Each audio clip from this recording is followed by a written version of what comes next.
நம்முடைய இந்த திருமுறை விளக்கு வகுப்பு என்கின்ற ஞான சிந்தனையில் தொடர்ச்சியாக நாம் 11ஆம் திருமுறையில் இருக்கக்கூடிய பிரபந்தங்களை நிறுத்தி கொண்டிருக்கிறோம். இதில் முதலிலே திருமுகப்பாசரம், தொடர்ந்து காரைக்கால் அம்மையாருடைய பிரபந்தங்கள் என்கின்ற வரிசையில் காரைக்கால் அம்மையார் அருளி செய்த மூத்த திருப்பதிகங்கள், திருவாலங்காட்டு மூத்த திருப்பதிகம் என்று சொல்லக்கூடியதாகிய கொங்கை திரங்கி என்று துறக்கத்துடைய பதிகமும், எட்டு இலவும் என்ற துறக்கத்துடைய பதிகத்தையும் நம்ம விரிவாக சிந்தித்திருக்கிறோம். இந்த பதிகம் என்கின்ற இந்த நடைக்கு 10 பாடல்கள் அடங்கிய தொகுப்பு என்று பெயர். இந்த வரிசையில் இந்த பதிகம் என்பது 10 பாடல்கள் அடங்கிய தொகுப்பு. இந்த பதிக பெருவழி என்று சேக்கரார் சுவாமிகள் புகழ்கிறார்கள். இந்த பதிக பெருவழியை நமக்கு செப்பனிட்டு கொடுத்தவர் நம்முடைய ஞானசம்பந்த பெருமானார் அப்பர் சுவாமிகள், சுந்தரமூர்த்தி சுவாமிகள். ஆனால் அவர்களுக்கு முன்னோடியாக அமைந்தவர்கள் நம்முடைய காரைக்கால் அம்மையார். அவர்கள் அமைத்து கொடுத்த பதிகத்தினுடைய பண்ண அமையில் தான் ஞானசம்பந்தர், சுந்தரமூர்த்தி சாமி 2 பேருமே எடுத்திருக்கிறாங்க. ஞானசம்பந்த பெருமானார் தன்னுடைய முதல் பதிகத்தை நட்டப்பாடு என்கின்ற பண்ணில் அமைத்திருக்கிறார். அதே போல் அம்மையாரும் கொங்கை திரங்கி என்கின்ற பதிகத்தை நட்டப்பாடில் அமைச்சிருக்காங்க. சுந்தரமூர்த்தி சுவாமிகள் தன்னுடைய முதல் பதிகத்தை இந்தளத்தில் அமைச்சிருக்கார். அதே போல் அம்மையாரும் தன்னுடைய எட்டு இலவும் என்கின்ற பதிகத்தை இந்தளத்தில் அமைச்சிருக்காங்க. இதெல்லாம் அதுக்குள்ள பொருத்தங்கள் என்று பார்க்கிறோம். அது தொடர்ந்து இரட்டை மணிமாலை என்கின்ற ஒரு பிரபந்த வகை. இந்த இரட்டை மணிமாலையில் அம்மையார் ஒரு 20 பாடல்கள் பாடியிருக்கிறார்கள். அதாவது 20 தான் இது. ஆக்சுவலாக 20 என்ன, 2 வகை பாக்களால் ஆக்கப்பட்ட 20 பாடல்கள். ஒரு பாவகைக்கு 10 பாட்டு வீதம் அப்படின்னு கணக்கு பண்ணி 20. அதுக்கு இரட்டை மணிமாலை பேர் வச்சிருக்கிறாங்க. இரட்டை மணிமாலைனா ரெட்டவட சங்கிலி அப்படிங்கிறாங்கல்ல, ரெட்டவட சங்கிலிகளே அப்படிங்கிற ரெட்டை சரமாக போட்டிருப்பாங்க. அந்த மாதிரி இல்லாமல் 2 மணிகளால் ஒரு முத்து ஒரு பவழம், ஒரு முத்து ஒரு பவழம், ஒரு முத்து ஒரு பவழம், அது மாதிரி கோக்கிறது போல ஒரு விருத்தம் ஒரு வெண்பா, ஒரு விருத்தம் ஒரு வெண்பா, ஒரு விருத்தம் ஒரு வெண்பா, இப்படி பாடக்கூடிய அமைப்பு. இதுதான் இரட்டை மணிமாலை என்று சொல்கிறாங்க.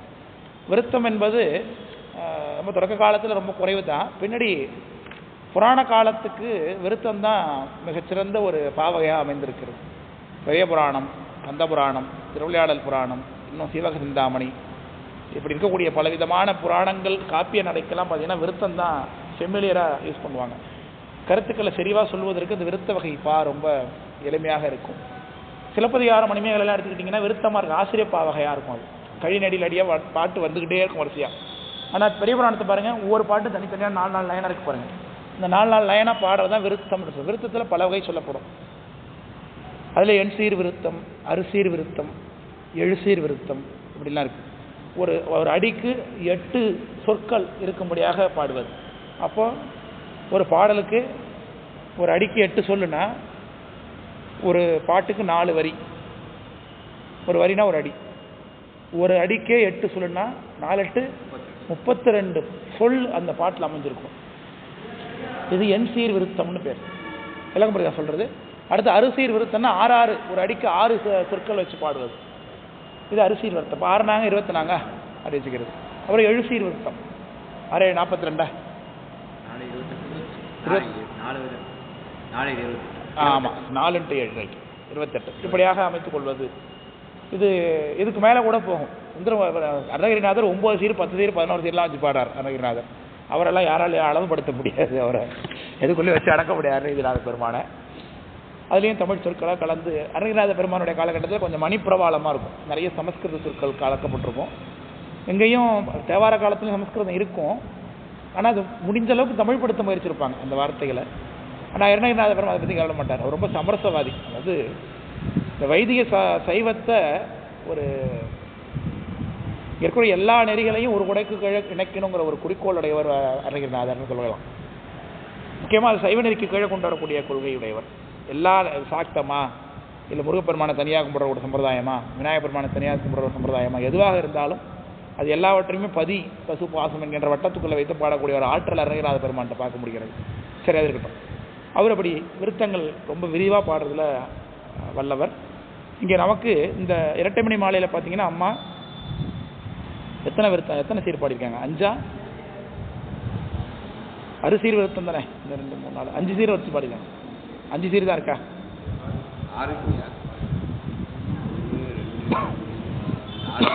6 தானே இருக்கு. இப்போ சேர்த்து போட்டிருக்காங்க ஏதோ எனக்கு இங்கே என்னும்போது சேர்த்து இருக்கு. அரிசீர் தான் இருக்கும். 5 சீர் வச்சு பாடுறது வழக்கம் இல்லை எனக்கு தெரிஞ்சு. அரிசீர் விருத்தமாக இருக்கும், சேர்த்து போட்டிருக்காங்க. ஆனால் அரிசீர் விருத்தம் வெண்பாவை பற்றி உங்களுக்கு ஆல்ரெடி சொல்லியிருக்கேன் நிறைய தடவை. வெண்பா என்பது 4 அடி பற்று வரும். இது 2 தலைகளை பற்று வரும். இயற்சீர் வெண்டலை வெண்சீர் வெண்டலை என்கின்ற என்ன கேட்குறீங்களா இல்லையா? வெண்பாவில் 2 தலை பற்று வரணும். இயற்சீர் வெண்டலை, இன்னொன்று வெண்சீர் வெண்டலைன்னு பேர். அதாவது வெண்பாவில் 3 வகை சீர் தான் இடம்பெற்றிருக்கும். ஈரசை சீராக இருக்குது அப்படின்னா நிறைய செயலை சொல்ல முடிஞ்சதுன்னா நேர செயலை தொடங்கணும். நேர செயலை சொல்ல தொடங்க முடிஞ்சதுன்னா நிறைய செயலை தொடங்கணும். 3 வகை சீர் பயன்படுத்தணும் அப்படின்னா அது நேர்ச்சி மாச்சீராக தான் இருக்கும். மாச்சீரில் முடித்து மாச்சீரிலே தொடங்கணும். இது தான் வெண்பாவுக்குரிய லட்சணங்கள். இதை பற்றிலாம் விரிவாக உண்மை விளக்கம் உங்களுக்கு நடத்தும் போது ஈட்டடி தனி சொல்ல. ஆமாம் ஆமாம், ஈட்டடி தனிச்சொல் பெற்று வரணும். அது எதுகையோ அல்லது மோனையோ கருதி ஈட்டடி தனிச்சொல் பெற்று வரும். நிறைவு அடியில் 3 தொழில் தான் இருக்கும்.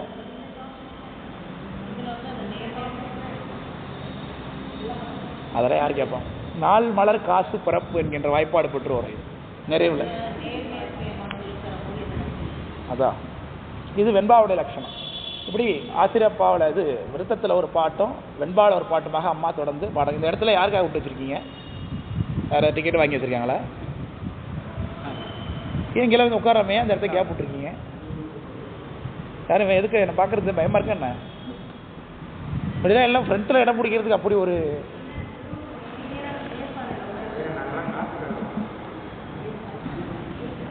அதனால கிளர்ந்துந்தி வெந்துயர் வந்தடும் போதஞ்சி நெஞ்சம் என்பாய் தளர்ந்திங்கிருத்தல் தவிர்தி கண்டாய் தளராது வந்தி வளர்ந்துந்து கங்கையும் வானத்து இடைவளர் கோட்டு வெள்ளை இளந்திங்களும் எருக்கும் இருக்கும் சென்னி ஈசனுக்கே என்னம்மா பாடுறாங்க. இது முதல் பாடல் விருத்தத்தில் அமைஞ்சிருக்கு. முதல் பாடலை தன்னை நோக்கி பாடக்கூடிய பாட்டாக அமைந்திருக்கிறது. நெஞ்சத்தை பார்த்தே பாடுறேன். நெஞ்சத்தை பார்த்து பாடுவது என்பது அவங்களுக்கு கிடையாது, நமக்கான ஒரு அட்வைஸ் தான் அது. அவங்க அந்த நெஞ்சம் என்பது நமக்கு தான். இப்போது ஞானசம்பந்த பெருமானார் திருவாரூருக்கு போகிறாங்க. திருவாரூரில் சாமி தரிசனம் பண்ணிட்டு திரும்பி வரும்பொழுது திருவாரூரை பிரிஞ்சு வர்றதுக்கு ரொம்ப கஷ்டப்படுறாரு ஞானசம்பந்தர். அதுமாதிரி வேறு எந்த கஷேத்திரத்துலையும் பார்க்க முடியல. திருவாரூர் போகும்பொழுது ரொம்ப ஆசையோடு போகிறார். அதேமாதிரி எல்லா கஷேத்திரத்துக்கும் ஆசையோடு போவார். போகும்போது பதியம் பாடிட்டு போகிற கஷேத்திரங்கள் நிறையா இருக்குது. திருவாரூருக்கு போகும்போது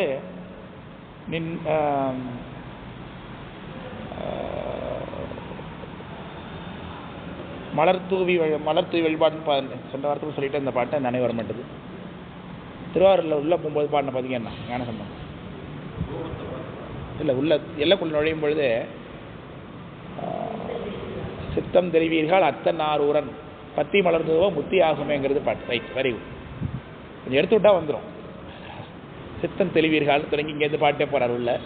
அதேமாதிரி முதுகுன்றத்துக்குள்ளே நுழையும் பொழுதும் முத்தாறு வந்து அடி வீழ்தரு முதுகுன்று அடைவோமேன்னு பாடிக்கிட்டே போகிறார். திரு இடைமருதுக்குள்ளே நுழையும் பொழுதும் ஓடேக்கலன் உண்பதும் ஊரிடு பிச்சை காடே இடமாகுவது கல்லானிற்கு வாடாமுளை பங்கன் இடா உரைகின்ற இடைமருது ஈதோ அப்படின்னு கேட்டுக்கிட்டே உள்ள போகிறார்.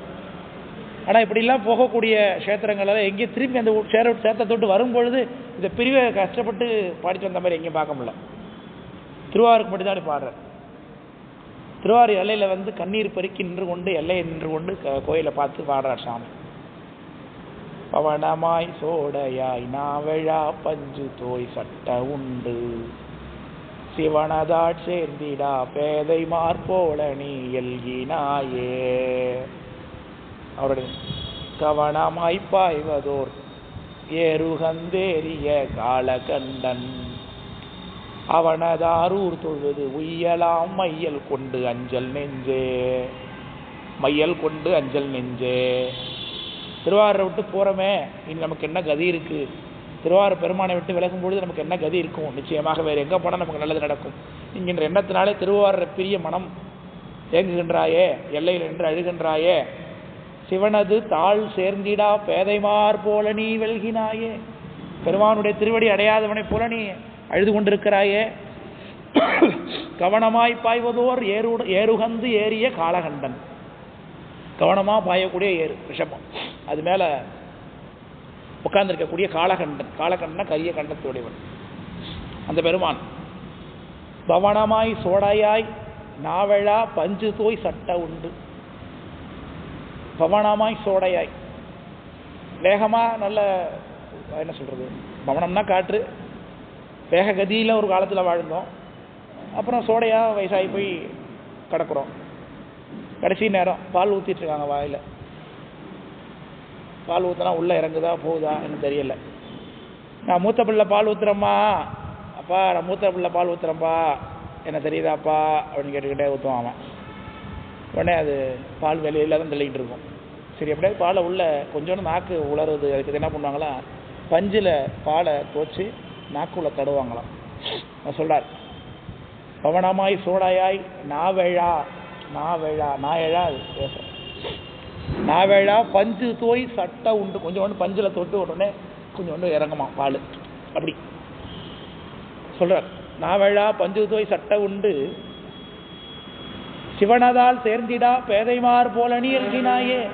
சிவருமானுடைய திருவடியை அடையாதவனை போல நீ ஏன் கஷ்டப்படுற? கவனமாய் பாய்வதோர் எருகந்து ஏறிய காலகண்டன் அவனது ஆரூர் தொழுது உய்யலா மையல் கொண்டு அஞ்சல் நெஞ்சே. அவனுடைய திருவாரூரை வெளியிலிருந்து தொழுதாலே போதும், அங்கே இருக்கணும்னு கூட அவசியம் இல்லை. நீ வெளியிலேருந்து திருவாரூர் அனைத்து தொழுதாலே உனக்கு எல்லா துக்கங்களும் போய்விடும்னு சாமி அங்கேருந்து அழுது பாடுறார். கவனமாய் சுடைய பதிக்கும் அவனது ஆரூர் தொழுது உய்யலாம் மையல் கொண்டு அஞ்சல் நெஞ்சு, நெஞ்சு பார்த்து பாடுறார். அங்கே அப்பா சாமி பண்ணாங்க. நிலை பெறுமாறு என்னுதியே நெஞ்சே நீ வா, நீ வா கூப்பிடார் தன்னோட நெஞ்சத்தை பார்த்து. நிலை பெறுமாறு என்னுதியேல், நிலையா வாழணும்னு நினைக்கிறியா? சத்து பொருளாகும்னு அர்த்தம். நிலையா என்னது என்ன அர்த்தம்? சத்து. அதுதான் வேதம் பிரகதாரண்ய உபனிஷத் சொல்லுது, அசத்தோமா சத் கமய அப்படின்னு பாடுகிறது. அசத் அசத்தா, அசத்திலிருந்து சத்தாக மாறுகின்றேன்னு அர்த்தம். அசத்தோமா சத்கமய, மிருத்யோமா அது தமசோமா ஜோதிர்கமயங்க. தமசுனா, தமசுனா என்ன? தமோ குணம், அதுலேருந்து ஜோதி.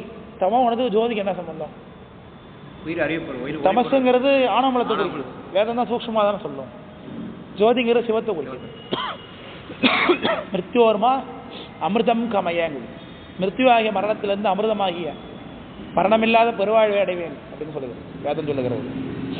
அப்போ சொன்னத நிலை பெறுமாறு என்று நெஞ்சே நீ வா, நித்தலும் எம்பிரானுடைய கோயில் புக்கு, புலர்வதன் முன் அழகிட்டு மழுக்குமிட்டு பூமாலை புனைந்தேத்தி தலையார கும்பிட்டு கூத்துமாடி சங்கரா போற்றி செய்ய போற்றி போற்றி என்னும் அலை புனல் சேர் செஞ்சடையம் ஆதி என்றும் ஆரூரா ஆரூரா என்றென்றே அலரானில்லே.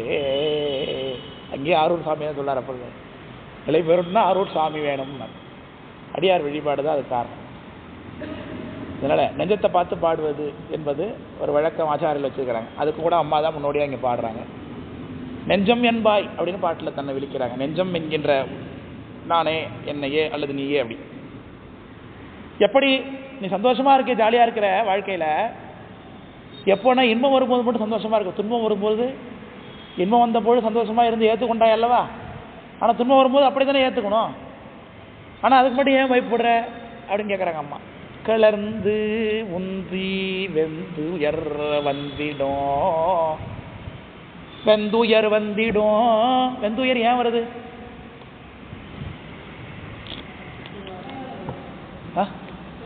நம்முடைய கண்மத்தினாலே வருது. வெந்துயர் ஏன் வருது? கண்மத்தை சாமி கூட்டுறதுனால வருது.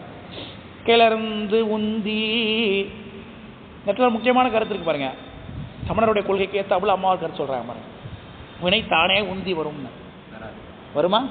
ஆனால் பாட்டில் அப்படி இருக்கு பாருங்க. கிளர்ந்து உந்தி வெந்துயர் வந்து அடும்போது. அடும்போதுன்னா என்ன அர்த்தம்? அடுதல். அடுதல் அடுதல்னா என்ன?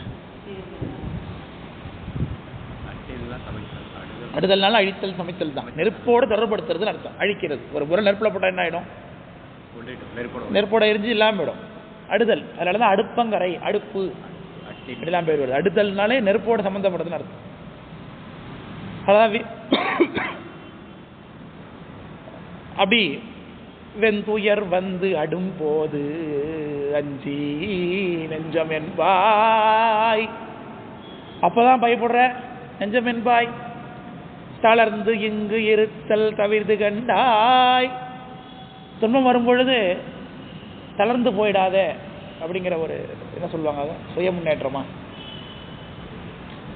இந்த இவரெல்லாம் ஐஏஎஸ் எல்லாம் பேசுவாங்களே, செல்ஃப் கான்ஃபிடென்ட், அது மாதிரி பேசுகிறாங்க. துன்பம் வரும்பொழுது தளர்ந்து போயிடாதே, தளர்ந்து இங்கு இருத்தல் தவிர்த்தி கண்டாய். இது ஞானசம்பந்தர் சொல்றார். அவ்வினைக்கு எவ்வினையாம் என்று சொல்லும் அகுதறிவீர். ஆமா, இது செஞ்சா இது நடக்கும் தான். உய்வினை நாடாது இருப்பதும் தமக்கு ஊனம் அன்றே அப்படின்னார். உய்வினை நாடாது இருக்கலாமா? உய்வே இல்லைங்கிறான் சமணன். வினை செஞ்சா வினை அனுபவிச்சு தான் திக்கணும் அப்படிங்கிறது சமணனுடைய கொள்கை. ஆனால் இங்கே சாமி நம்முடைய வினை சாமி தான் கூடுறார். செய்வினையும் செய்வானும் அதன் பயணம் சேர்ப்பானும் உய்வகையால் விதித்த பொருள் 4 ஆகும் அப்படின்னார். மெய்வகையால் விதித்த பொருள் 4 ஆகும்.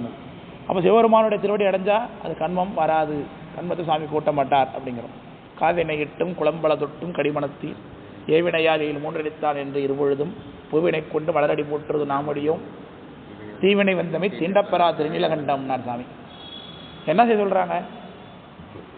பணி செய்யணுங்கிற. வித்தகம் பேச வேண்டாம், பணி செய்ய வேண்டும் என்றார். சாமிகிட்ட வித்தகம் பேசிக்கிட்டலாமா? பணி செய்யணும். பணி செஞ்சால் தான் வினை தீரும். வழிபாடு சாமிக்கு உண்டு. ஆனால் நம்ம சேர்த்து வச்சிருக்கிற கண்ணத்தை தீக்கிறதுக்கு ஒரே வழி பணி, இறைவனுடைய பணி தான். உழவாரத்தை தான் அப்புறம் மேலெல்லாம் திரும்ப திரும்ப பண்ணிகிட்டே இருக்காரு. இந்த உடம்பு சமணம் கொடுத்த உடம்பு, சமண சமயத்தில் பலகாலமாக வாழ்ந்துட்டேன், அவன் போட்ட சோத்தை பலகாலமாக தின்னுட்டேன், இந்த உடம்பு எனக்கு அவனுக்கு சொந்தமானது போல தோணுது, அதனால் இந்த உடம்பு கடையாளப்படுத்தி பொறுத்து அப்படின்னா. பொன்னார் திருவடிக்கு ஒன்று உண்டு விண்ணப்பம் போற்றி செய்யும் என் ஆவி காப்பதற்கு இச்சை உண்டேல். நான் உயிரோடு இருக்கணும்னு ஆசைப்படுறியான்னு சாமி பார்த்து கேட்குறாருங்க.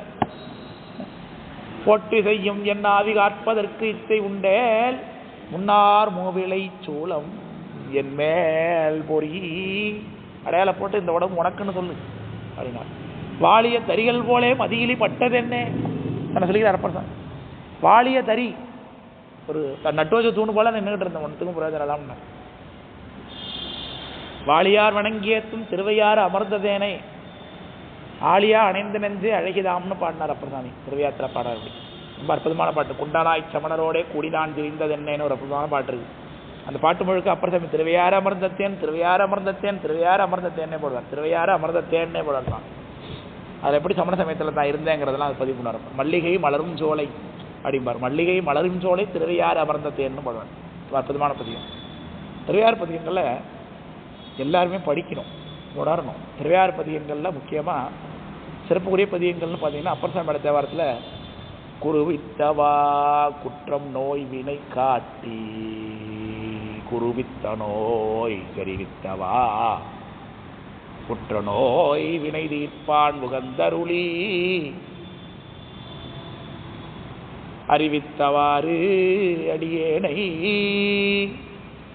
ஐயாரன் அடிமைக்களே சரிவிக்கவா தொண்டனேனை தன் பொன்னடிக்கு எனையே. அற்புதமான 20 பாடல் அமைந்த ஒரு விருத்தம் அது. 20 பாட்டு போனது கண்டினியூட்டியா. அதில் குற்றம் நோய் வினை காட்டி குருவித்தவா, குற்றம் செய்ய வச்சு நோயை காமிச்சு என்னை குறுக வச்சு அப்புறம் அறிவித்தவாறு, அப்புறம் அறிவித்தனர்.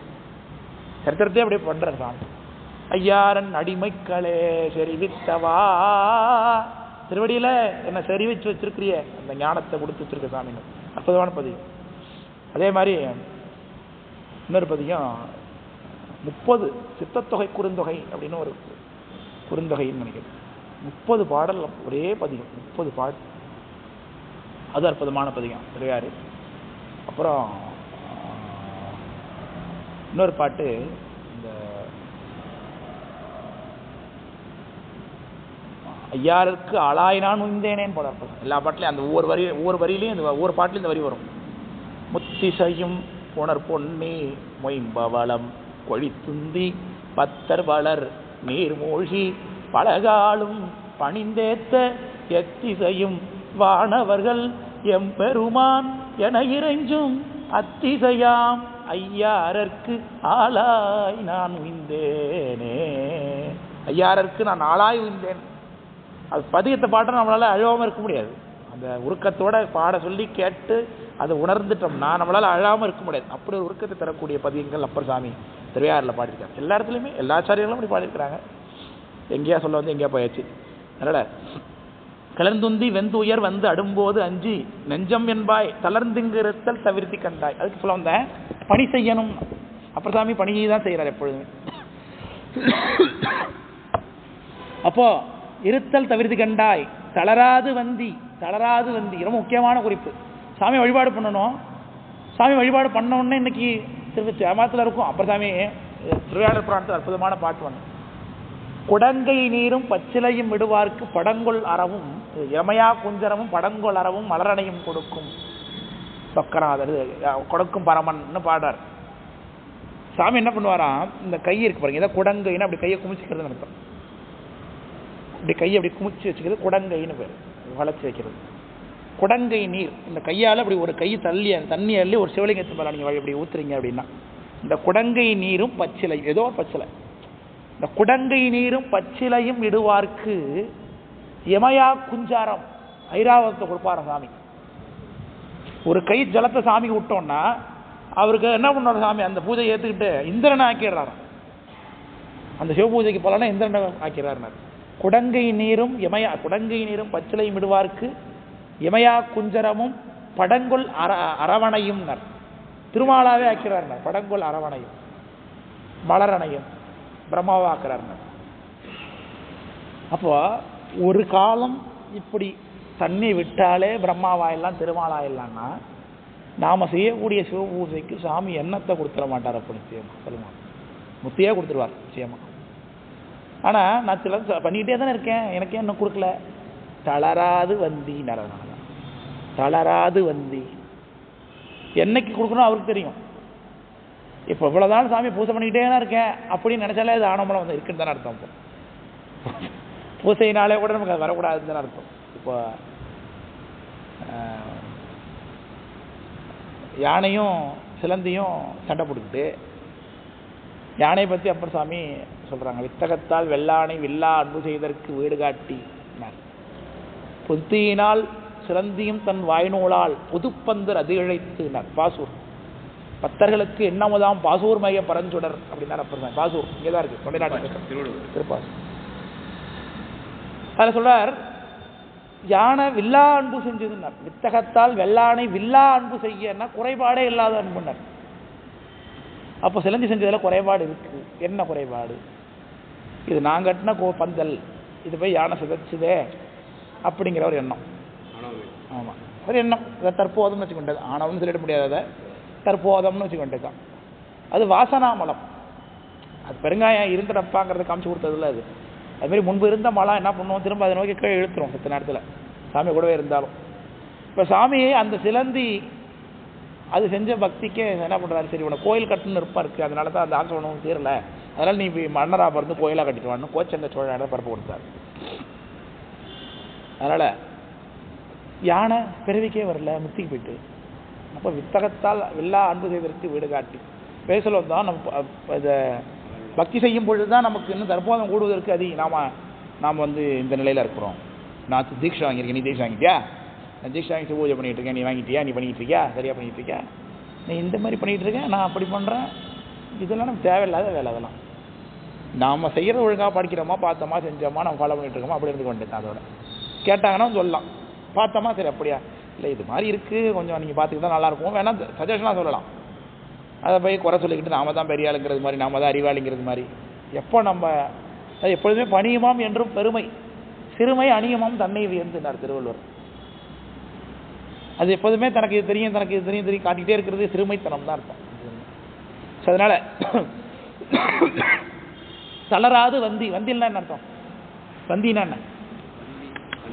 வந்தித்தல், தொழில் பெயர். அது வந்தித்தல், பூஜை பண்றது, பூஜை. வந்தித்தல்னா பூஜை. இந்த திருநீலநக்க நாயனார் அவர் அவதரித்த கஷேத்திரம் என்ன? திருநீலநக்க நாயனார் அவதரித்த கஷேத்திரம் என்ன? திருநீலநக்க நாயனார் ஒருத்தர் இருக்கார், அவரே தெரியுமா தெரியாதா? என்ன பண்ணார்? Sathamangai, right, very good. சேத்தமங்கைன்னு இப்போ சொல்கிறோம், சாத்தமங்கை. அந்த சாமி பேர், அந்த உள்ள சுவாமி கோயில் பேர் என்ன? ஆமாம் ஆமாம் ஆமாம் ஆமாம், அந்த கேள்விக்கு பதில் சொல்லிட்டாங்க. இப்போ வேற கேள்விக்கு பதில் வேணும் எனக்கு. அந்த கஷேத்திரத்தோட இல்லை அது திருப்பனந்தாள். அந்த கஷேத்திரத்தில் உள்ள கோயிலுக்கு பேர் என்ன?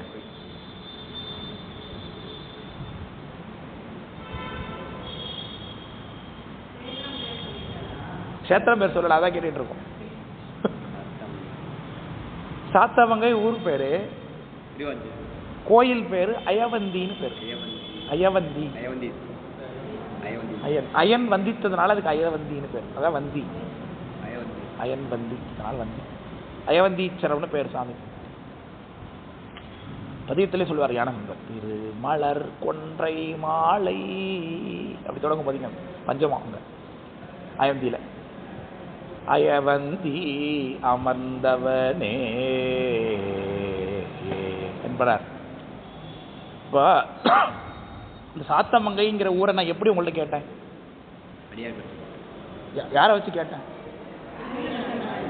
சாத்தமங்கைங்கிற பேர் வருதா?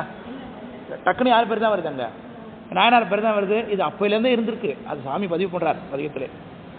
நிறயினான் நீல நக்கன் நெடுமாநகர் என்று அறையும் ஒரு சாத்தமங்கை அயவந்தி அமர்ந்தவனை.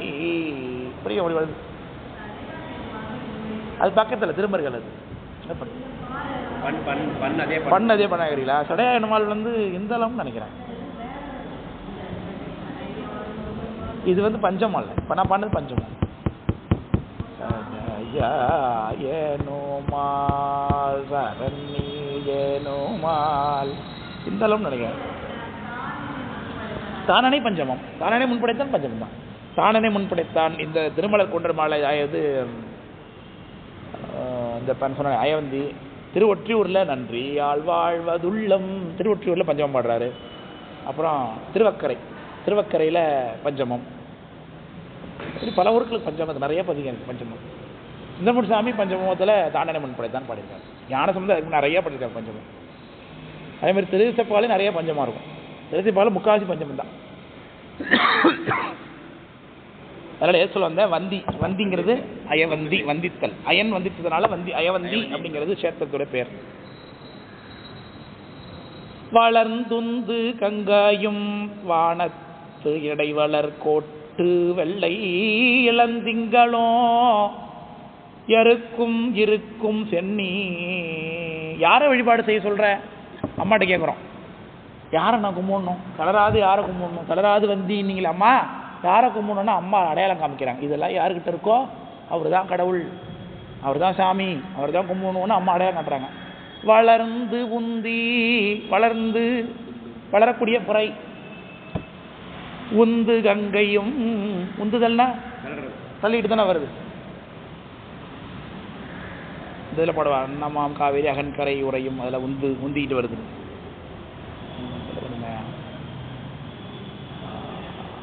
புகழி, இது பொன்முகலி சொந்தமாற வருது, அப்படி வருது.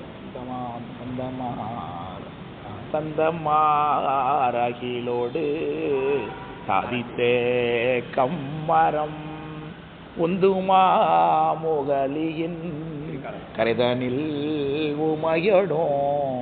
அதை படம் எந்த யாரடி என்ன என்மனத்து உள்ளவே அப்படின்னு நம்ம ஞானசம்பந்தர் சொல்ல போறேன். சந்தமார் அகிலோடு சாதி தேக்கமரம் உந்துமா முகலி பொன்முகலி சொர்ணமுகிங்கிற நதி அது உந்திக்கிட்டு வருது. நதி என்ன பண்ணும்? உந்தி வருது. ஞானசம்பந்தர் தான் பாடுறார். உந்தி போ, படகை பார்த்து உந்தி போனார்.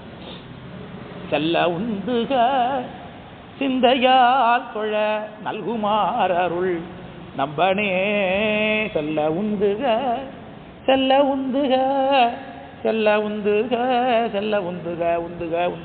அப்படியேதான் 10 பாட்டிலும் முதல்ல போனார். அதோட நதி உந்தி வருது. வளர்ந்து உந்து கங்கையும் வானத்து இடைவளர் கோட்டு வெள்ளை இளந்திங்களும். இளந்திங்கள்னா வளர்ந்து உந்துங்கும் போது முதல்ல பிறைன்னு சொல்லிவிட்டோம். இப்போதான் நிலா வருது. முன்னாடி வளர்ந்துங்கிறது கங்கைக்கு தான். கங்கை வளர்ந்து உந்தி வருதுன்னு வச்சுக்கிட்டு தான். கோட்டு வெள்ளைன்னு என்ன? கொம்புன்னு அர்த்தம். இப்படி கொம்பு போல வளர்ச்சி தானே இருக்கு. அதனால கோட்டாறு அப்படின்னு ஒரு சேத்திரம் இருக்குதுங்க. எங்கள் ஊர் பக்கத்தில் தான் இருக்குது. செம்பனார் கோயிலிருந்து எங்கள் ஊர் வழியாக நெடுங்காடுன்ற சேத்திரத்து ஊருக்கு போனோம். அல்லது திருவாரூர் ரோட்டில் மாயாவட்ட திருவாரூர் ரோட்டில் கொல்லுமாங்குடி அப்படின்னு ஊர் இருக்குது. அந்த ஊர்லேருந்து கிழக்க வரணும். இந்த வழியில் போன நெடுங்காட்டிலேருந்து மேற்கு போகணும். மேற்கு போனீங்கன்னா திருக்கொட்டாரம் அப்படின்னு அந்த ஊருக்கு போகும். திருக்கொட்டாரன்னு இப்போ சொல்கிறாங்க. அதுக்கு ஊருடைய பேர் கோட்டாறு. ஞானசமுத்திர பதிகம் இருக்குது. ரொம்ப அற்புதமான சேத்திரம். ஏன் கோட்டாறுன்னா வெள்ளானை ஐராவதம் பூசை பண்ண சேத்திரம். அது ரொம்ப கிராமம், ஒரு சின்ன கிராமம் தான். கிராமத்துக்குள்ளே சாமி இருப்பார், சுற்றி வீடுகள் தான் இருக்கும். அது இந்த ஊரில் கூட சாமி வந்து பழகி யாரும் தோணும். வெள்ளானை கொம்பினால் குத்தி பணி செய்யும் கோட்டாரம்பார். தண்ணி இல்லை பூசைக்கு, சிவப்பூசைக்கு. உடனே யானை என்ன பண்ணியிருக்கு, தான் கொம்பினாலே மேகத்தை குத்தி கிழிச்சு தண்ணி வர வச்சு அதனால சிவபூஜை பண்ணிச்சான். வெள்ளானை குத்தி கொம்பினால் குத்தி பணி செய்யும் கோட்டாருன்னு ஞானசன் பதியத்திலே பாடுறாங்க. முப்பசாமி பதிகம் இருக்குது. ரொம்ப அற்புதமான சேத்திரம் கோட்டை. இன்னைக்கு நிறைய தேவாரம், நிறைய சேத்திரத்தை பற்றி பேசிகிட்டு இருக்கோம்ல. ஒரு பாட்டுக்கு நவரவே இல்லை இன்னும். சரி. கங்கையும் வானத்து இடைவளர் கோட்டு வெள்ளை இளந்திங்களும் எருக்கும். கோட்டு வெள்ளைன்னா சின்ன பிறை போல இருக்கக்கூடியதாகி, சாரி அந்த ஒரு கொம்பு போல இருக்கக்கூடியதாகி, அந்த இப்படித்தானே விளைஞ்சுதானே பிறை இருக்கும், அதனால சொல்றாங்க. இளந்திங்களும் எருக்கும். எருக்கம் என்ன இருக்கு? வெள்ளை இருக்கு. சாமிக்கு வருது வெள்ளை இருக்கு. வெள்ளை இருக்கு. அரவும் இரவும் சடை உள்ளிருக்கும். உள்ளிருக்கும். ஒரு நிமிஷம்.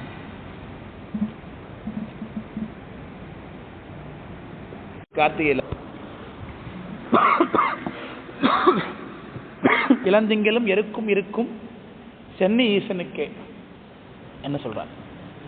சென்னி ஈசன்னா சிரசில் வச்சிருக்கக்கூடிய சாமி.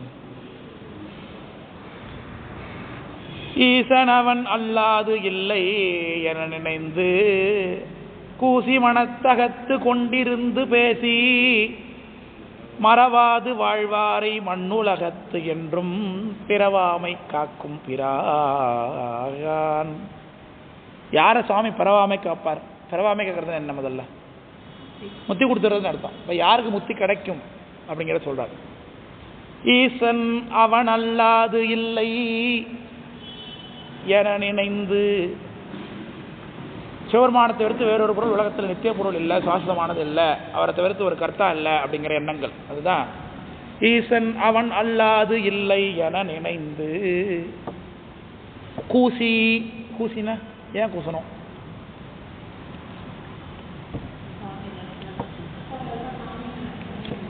நம்முடைய தவறை எண்ணி கூசணும். அதுதான், அதனால தப்பு.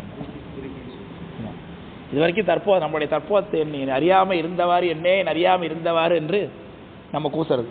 தற்போதமாக உலகலாமல் வாழ்ந்தோமே, இப்படி ஒரு நாலேஜ் இல்லாமல் வாழ்ந்துருக்கிறோமே, எதையோ பொருள் என்று நினைத்து வாழ்ந்துருக்கிறோமே, சுவாமி நம்மளை எத்தனை அப்ரோச் பண்ண வந்து கூட நம்ம அவரை கண்டுக்கவே இல்லையே என்று இருக்கக்கூடிய அந்த மாதிரி நிலைப்பாடு, அதை எண்ணி கூசணும். கூசி மனத்தகத்து கொண்டிருந்து, மனத்து அகத்து கொண்டிருந்து, அகப்பூசை இதுக்குள்ள சாமி ஸ்தாபிதம் பண்ணிடணும். அப்புறம் சாமி பண்ணாங்க.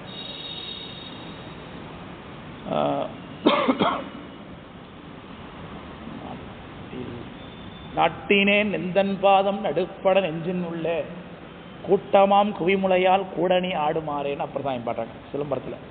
இல்லை பதிகம் திருநேரத்தில் பாடுறாங்க. தொடக்கம் என்ன? மாட்டில் நீர் வாழைபாயும் செல்லை சுற்றம்பலத்து மல்கி அப்படின்னு பாடுறோம். கூட்டமாம் குவி, அதில் நாட்டினேன் நெந்தன் பாதம் நடுப்பட நெஞ்சின் உள்ள. நாட்டுதல் அர்த்தம் ஸ்தம்பம் நிறுத்துறது மாதிரி பதிக்கிறது. என் மனசுக்குள்ள உன்னுடைய திருவடியை என் மனசுக்குள்ள தூண் போல நிறுவிட்டார். நாட்டினேன் நிந்தன் பாதம் நடுப்பட, நல்லா நடுவா நிறுத்தி வச்சிருக்கேன். நடுப்பட நெஞ்சின் உள்ளே நட்டிட்டார், திருவடியை நட்டு வச்சிருக்காரு. சாடை எடுத்து தக்கன் தன் வேள்வியில் சந்திரனை வீடை எடுத்தது நாரணன் நான்முகன் தேடை எடுத்துட்ட காலனை நாடன் நான்முகன் தேடை எடுத்திட்ட பாதமன்றோ, தேட எடுத்தது தில்லையில் சிற்றம்பலத்து நட்டம் ஆடை எடுத்திட்ட பாதம் ஒன்றும் நம்மை ஆட்கொண்டதுனர். எந்த பாதம் ஆட்கொண்டுதான்? ஆடை எடுத்திட்ட பாதம். இதை மடித்தாடும் அடிமைக்கு நன்றியே நீ வாழும் நாளில் மடித்து ஆடும் நாள். காலம் மடிச்சுக்கிட்டு எதுக்கு தூக்கி காமிக்கிறார். இன்றைய உலகத்தில் மன்றத்தில் நின்று ஆடியவர் யாருன்னு இதை கல்வி முடியாது கேட்கும்போது, உலகத்தில் எந்த சாமியோட ஆடுது அப்படின்னு கேட்குது. எல்லா சாமியும் உட்காந்துக்கிட்டு பூஜை ஏற்றுக்கும். இதுதானே நடக்கும். நாம் ஆடுனா பாடினா பார்க்கும்.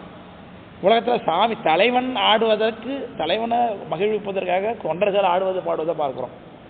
தொண்டர்கள் மகிழ்வதற்காக தலைவன் ஆடுவது எங்கேயாவது பார்க்குறோமா? அது அங்கே மட்டும்தான், சிதம்பரத்தில் மட்டும்தான் நடக்குது. அவர் மட்டும்தான் ஆடுறார் இல்லையா? அதனால் என்ன, ஆறார் வந்தார் அமர உழாத்தில் அணியுடைய ஆதிரை நாள் நாராயணுடன் ஆண்முகன் அங்கி இரவியும் இந்திரனும் தேரார் வீதியில் தேவர்குழாங்கள் திசையனைத்தும் பாரார் தொல்புகழ் பாடியும் ஆடியும் பல்லாண்டு கூறுதும் என அடியார்கள் கூடியிருக்கிறதுனால தேவர்கள்லாம் எங்கே கிட்ட போகல சாமியை நடனம் பார்க்கறதுக்கு அப்படின்னு வருத்தப்படுறாங்கன்னு பல்லாண்டில் இருக்குது.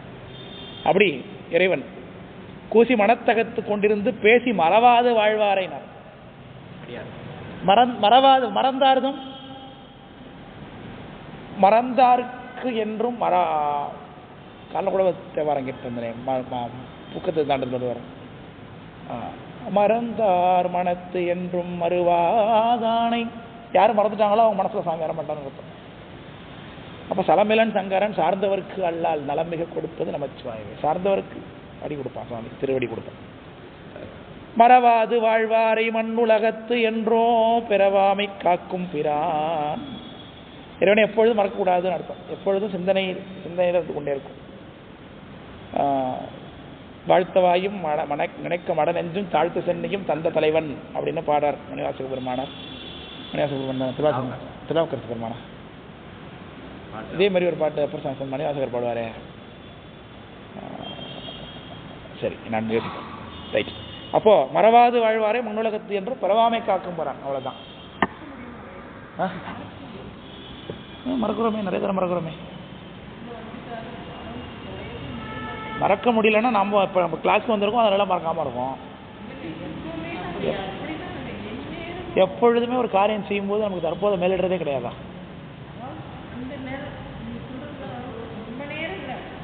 அந்த நேரம் கூட இருக்கக்கூடாதுன்னு சொல்கிறாங்க அவங்க. இமைப்பொழுதும் நீங்காதான். அப்புறம் சாமி பனைக்கையும் மதழம்புரித்தவன் நினைப்பவர் மனம் கோயிலா கொண்டவன் அனைத்தும் வேடமாம் அம்பலக்கூத்தனை திணைத்தனை பொழுதோ மறந்து உய்வனோ. திணை எவ்வளோ ஒரு அது கூட. அடுத்து 8 அணை பொழுதும் மறந்து உய்வனோன்னார். எல்லா அளவு கூட மறந்து முழுதும் வானுலகத்து மேவிய தேவர்கள் செம்போனால் எழுதி மேய்ந்த சிற்றம்பல கூத்தனை இழுதையேன் எங்கனம் மறந்து உய்வன். மறந்துட்டானா எப்படி உய்ய முடியும்? மறக்காம தான் நம்ம இருக்கிறோம். ஆனால் அப்பர் சாமியோட கம்பேர் பண்ணும் பொழுது விகிதம் குறைவு. தூங்கும்போது அப்புறம் அப்போ உள்ளுக்குள்ள உண்ணி உறங்குகின்றேனே, தூங்கும்போது கூட அப்படி தானே இருக்கணும். இருந்தாலும் கடந்தாலும் எழுந்தாலும் ஞானப்பிரகாசன் என்பேன். அப்படி இல்லையே. நம்ம நினைக்கிறோம் கோயிலுக்கு போகிறோம், சாமி கும்பிட்றோம், பூஜை பண்ணுறோம், அப்படிலாம் இருக்கும். ஒரு வீட்டில் ஒரு சண்டை நடக்கும்போது இப்படி சனியை மாதிரி எனக்கு வந்து வாச்சிருக்கேங்கிறோமே, அப்போ சாமி நினைக்கிறோமா? இல்லையே. சாமி தானே அந்த கொடுத்துருக்கார். இப்போ நமக்கு அந்த வந்திருக்கக்கூடிய அந்த ஆமாம் அந்த இப்போ வந்திருக்க பிரச்சனை நம்மளால் டீல் பண்ண முடியாத அளவுக்கு இருக்கக்கூடிய பிரச்சனையை கொடுத்தது சாமி தான் அப்படின்னு ஏற்றக்கூடிய பக்குவம் இருந்ததுன்னா மறவாறு மனத்துன்னு சொல்லிக்கலாம். நம்ம அப்படி இல்லையே, கரெக்டாக அந்த இடத்துல தான் மறந்துடுறோம். ஆமாம், அது கொஞ்சம் நேரம் கழிச்சு தான் சரி போ அப்படின்னு பிறகு தான் அது நம்மளால் கையால் ஆகலன்னு தெரிஞ்சு சாமி கொடுத்தார் அப்படின்னு முடிவு பண்ணிடுவோம். நம்ம இல்லையா? நிச்சயமா நிச்சயமா. என்னது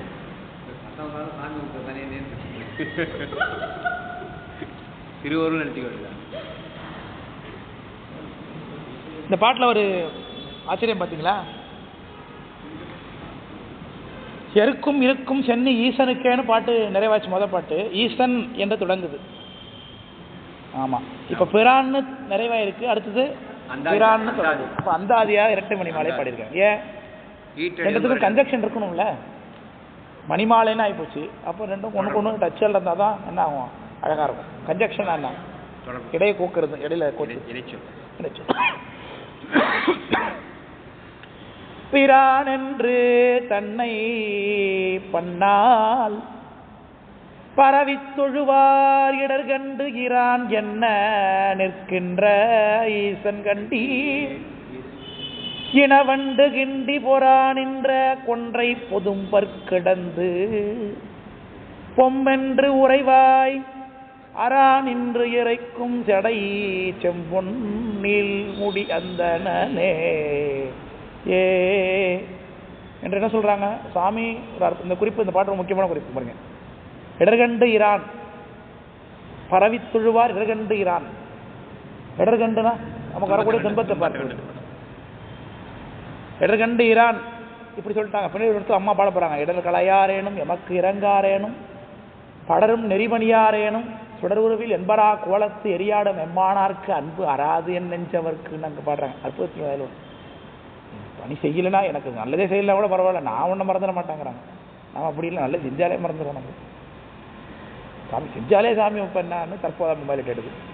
அம்மா சாமி நீ ஒன்றுமே செய்யலாம் கூட பரவாயில்லப்பான்ட்டாங்க. இடர் களையாரேனும் எமக்கு இறங்காரேனும் படரும் நெறிமணியாரேனும் சுடர்புறவில் என்பரா கோலத்து எரியாடும் எம்மானார்க்கு அன்பு அறாது.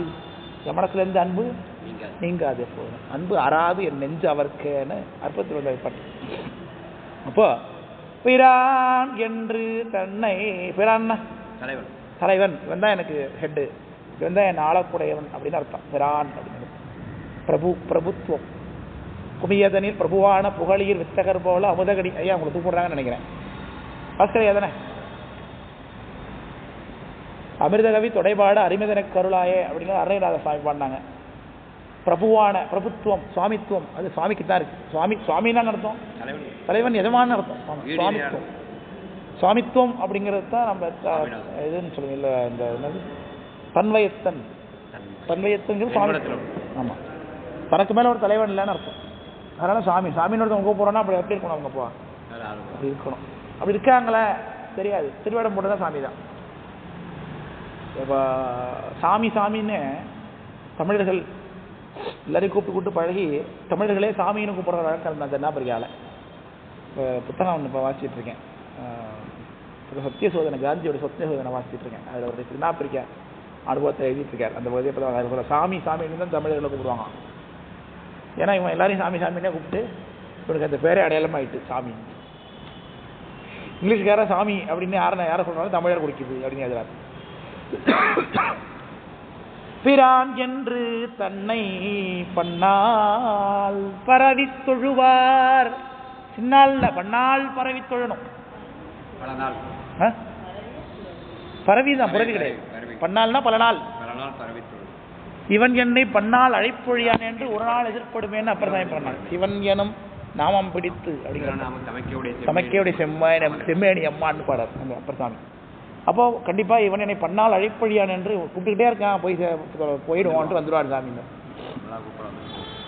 அப்போ பன்னால் பரவி துழுவார் இடர்கண்டு இரான். அப்போ பல்நாள் தொழணும், பல காலம் தொழணும். சூரபத்மனுக்கே சாமி எத்தனை கோடி வருஷம் தவம் பண்ணிட்டு இருந்தான்.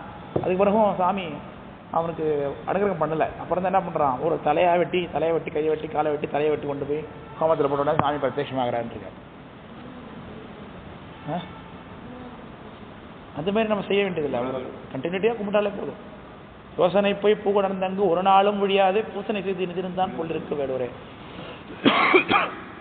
எங்கே பூ பார்க்குறோமோ எங்கே தண்ணியை பார்க்குறோமோ உட்காந்து பூஜை பண்ணுற மணலில் வந்துட்டா நமக்கு இது வரைக்கும். காலையில் பூஜை பண்ணி மூடி வச்சுருக்கோம், அப்புறம் என்னன்னு தான் நினைக்கிறோம். அப்படி வரணுங்கிறாங்க. 3 காலம் பண்ணலாம், 3 காலம். அப்பெல்லாம் கிடையாது. ஏன் நீங்கள் ஒரு 4 ஃபுல்லாக பூஜை பண்ணிட்டு இருக்கலாம், 2 தடவை 5 காலம். ஆனால் ஒவ்வொரு தடையும் முறைப்படி தான் பண்ணணும். ஒவ்வொரு தடையும் முறைப்படி. என்ன சிவ பூஜைனா சூரிய பூஜை பண்ணி, என்ன பச்சுதார பூஜை எல்லாம். அப்போ கோயிலெல்லாம் ஏன் அப்புறம் 6 காலம் நடக்குதுன்னு கேட்க வேண்டியது. 8 காலமா? ஒரு யாமத்துக்கு 3 மணி நேரம் ஒரு யாமம், அது 8 ஆமம். ஆனால் இது போயிட்டு வர காலத்தினால அது 6 ஆகி வச்சுருக்காங்க. ஆனால் 8 காலம் பூஜை பண்ணது ஆக முடியும். 8 காலம் காலையில் அது முறைப்படி சிவ பூஜை பண்ணால் குறைந்தபட்சம் 2.5 மணி நேரம் ஆகும் முறைப்படி பண்ணோம்னா. இப்போ ஒரு காலைக்கு 3 வேளை 3 பண்ணாக்க எங்கே வேலைக்கு போகிறது, எங்கே சம்பாதிக்கிறது, எங்கே சாப்பிட்றது? அதனால தான் ஒரு காலம் ஒதுக்கி பண்ணிக்கிங்க, அதில் 2 காலம் சேர்த்து பண்ணிக்கன்ட்டாங்க. ஃப்ரீயாக இருக்குது, டைம் இருக்குது, பூ இருக்குது, தண்ணி இருக்குதுன்னா அந்த கூட பண்ணலாம், தப்பு இல்லை, நல்லா பண்ணலாம். கல்யாணம் அப்படி தான் ஆகமத்தில் பதிவு இருக்கியா ஐயா சொல்லிக்க மாட்டேன் வாய்ப்பே கிடையாது. பூஜை பண்ணும்போது சொல்லுவாங்க 3 காலம் இல்லை 3 காலம் பூஜை பண்ணிட்டா 3 காலம் முடிஞ்சா பண்ணலாம் அப்படின்னு குறிக்கி சேர்த்து பண்ணிட வேண்டியதான். 2 கம்பல்சரி 3 காலம் பண்ணணும். திரிகாலே 3 சந்தி மந்தி கடுவனுக்கு உண்பழம் நாடி மலைப்புறம் சந்திகள் தோறும் தலபுட்பமிட்டு வழிபடும் அப்படின்னு. அவங்க ஏவலாக இருக்காங்க, நம்ம யார் இருக்கா? அதனால தான் நம்ம ஒரு காலம் முடிஞ்ச அளவுக்கு ஒரு காலம் பண்ணுங்கன்னு சொல்லிப்பாங்க தவிர அவனுக்கு 10 கை 20 கை அவனுக்கு திரிசந்தி பண்ணுறது தான் மரபு. ஆகும் போலாமா? கொஞ்சம் கேப்புட்டா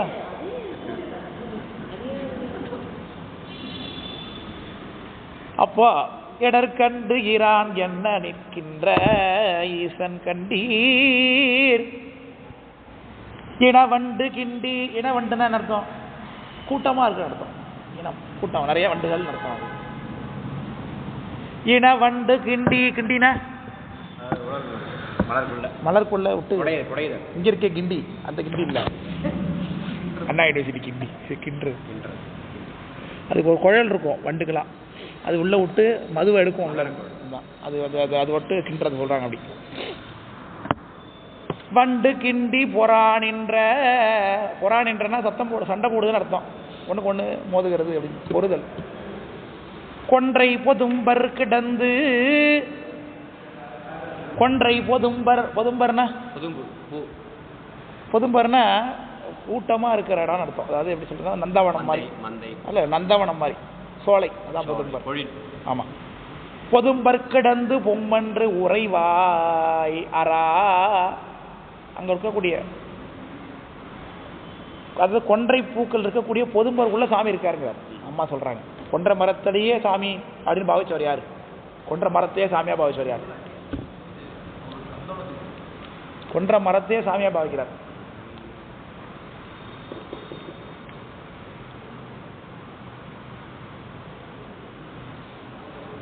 ஐடியா இல்லையா?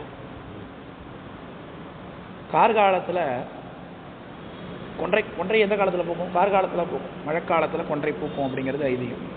கார்காலத்துல கொன்றை மரத்துல காய பார்த்திருக்கீங்களா? எப்படி இருக்கும்? என்ன கலர்ல இருக்கும்? முருங்கா மாதிரி இருக்கும். கலர் கருப்பா இருக்கும். கருப்பா நீட்டா தொங்குது. பக்கத்துல கொன்ற பூவு சரமா தொங்குது. கருப்பு நீட்டா தொங்குனா எது மாதிரி இருக்குது பார்த்தா? சடை மாதிரி இருக்கு. சடையில கொன்ற பூ வச்ச மாதிரி. கொன்ற மரம் எப்படி தெரியுது பார்த்தா? சிவபெருமானாவே தெரிகிறது. ஆனாய நாயனாருக்கு. ஆனாய நாயனாரு முள்ள நிலத்துல குழல் ஊதி மாடு மேய்ச்சிட்டு இருக்காரு 5 எடுத்து. ஆனா அவருக்கு பூசை பண்றதுக்கு என்ன இருக்கு? ஒண்ணும் இல்லை. கொன்ற மரம் நிற்கிது. கொன்ற மரத்தையே சிவபெருமானா பாவிக்கிறார். அதுல சடையா இருக்கு, சைட்ல பூத்து தொங்குது, சடையில சாமி பூ வச்ச மாதிரி இருக்கு. கொன்ற மரத்தையே பூவா பாக்குறாரு, சாமியா பார்த்து வழிபாடு பண்றாரு. வந்துட்டாங்களா? அதுக்குள்ளே எப்ப இதுதான் பொறா நின்ற கொன்றை பொதும்பர் கிடந்து பொம்மென்று உறைவாய் அரா நின்று இறைக்கும். பொம்மென்றுனா பொம்மென்று உறைவாய்னா பொம்முனா என்ன அர்த்தம்?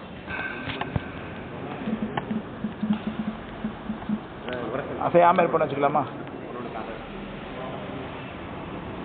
என் மூணு நெட்டு வேற இருக்காது.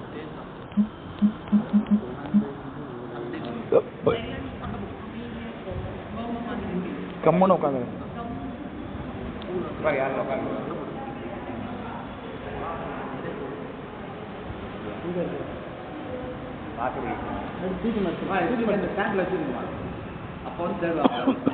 சரி, அது என்னன்னு பாப்போம். முன்னாடி பொம்மென்று உறைவாய் அரான் என்று இறைக்கும் சடை.